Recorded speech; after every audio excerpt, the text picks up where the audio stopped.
নিমতৌড়িতে প্রশাসনিক বৈঠক নিয়ে বৃহস্পতিবার সন্ধ্যা 7টা নাগাদ তমলুকের মানিকতলায় সাংবাদিকদের মুখোমুখি হয়ে বললেন পূর্ব মেদিনীপুর বাস ব্যবসায়ী কল্যাণ সমিতির সম্পাদক মোহাম্মদ শামসুদ্দোহা। তিনি কি বললেন শুনুন। মাধ্যমিক পরীক্ষার বিষয়ে আজকে আমাদের প্রশাসনিক একটা বৈঠক ছিল।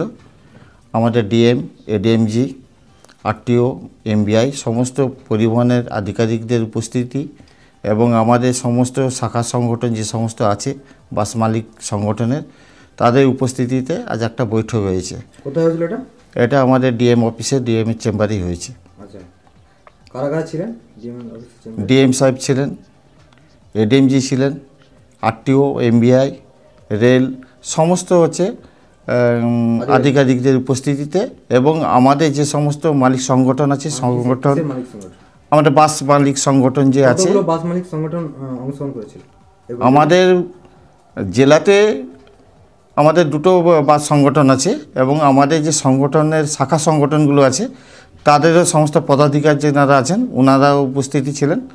ওনাদের সবাইকে নিয়ে বসে আজকে একটা বৈঠক হয়েছে। বৈঠকে মূলত কোন কোন বিষয়গুলো উঠে এসেছে আপনাদের? বৈঠকে মূলত বিষয় যেটা হচ্ছে মাধ্যমিক পরীক্ষার টাইমটা অনেকটা এগিয়ে এসেছে, সেই কারণে আমাদেরকে যাতে ছাত্রছাত্রীদের পরিষেবা ঠিকঠাক মতো দিতে পারি, ছাত্রছাত্রীরা ঠিক সময় মতো সেন্টারে পৌঁছাতে পারে, পরীক্ষা কেন্দ্রে পৌঁছাতে পারে, এসব পরিষেবা যাতে আমরা ঠিকঠাকভাবে দিতে পারি সেই সব বিষয় নিয়ে আলোচনা হয়েছে। মূলত কি মাধ্যমিক পরীক্ষার্থী না উচ্চ মাধ্যমিক? দুটো মাধ্যমিক, উচ্চ মাধ্যমিক সমস্ত নিয়ে আলোচনা হয়েছে এবং মাদ্রাসা পরীক্ষা ইনক্লুডিং হয়েছে।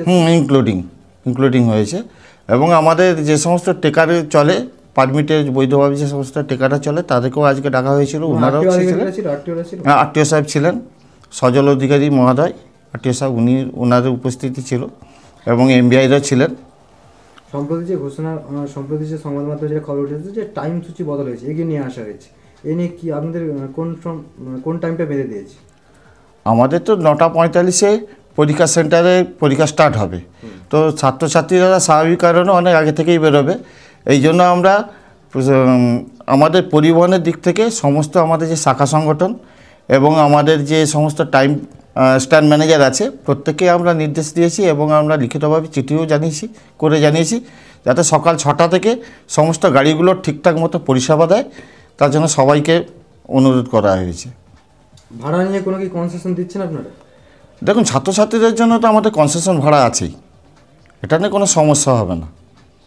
আমাদের জেলার ভাবমূর্তি অক্ষুণ্ণ রাখার জন্য আমাদেরকে করতে হয়, কারণ আমরা ছাত্রছাত্রীরা যেনারা আছেন ওনারা আমাদের দেশের ভবিষ্যৎ, ওনাদের ঠিকঠাক মতো আমরা যাতে পরিষেবা দিতে পারি, ওনারা সে সময় মতো যাতে পরীক্ষা সেন্টারে পৌঁছাতে পারে তার দায়বদ্ধতা আমরা থাকি, সেটা আমরা করি। প্রতি বছর করেছি, এবছর করতে হবে, আমাদেরকে সহযোগিতা। বছর এই পরীক্ষার জন্য কতগুলো বাস এক্সট্রা থাকবে? দেখুন, আমাদের জেলাতে যা গাড়ি আছে সাফিসিয়েন্ট গাড়ি আছে। সমস্ত মালিকদেরকে বলা হয়েছে যাদের টুকটাক হচ্ছে গাড়িগুলো কাজকর্ম আছে সেগুলো যাতে তাড়াতাড়ি কমপ্লিট করে নেয়, কাজগুলো করে নেয় এবং বিশেষ করে আমাদের গ্রামগঞ্জে থেকে যে সমস্ত টিকারগুলো আসে, টিকারগুলো চলে, তাদেরকেও আমি রিকোয়েস্ট করেছি যে আপনারা সময় মতো পরিষেবা ঠিকঠাক দেবেন যাতে কোনো খামতি না থাকে।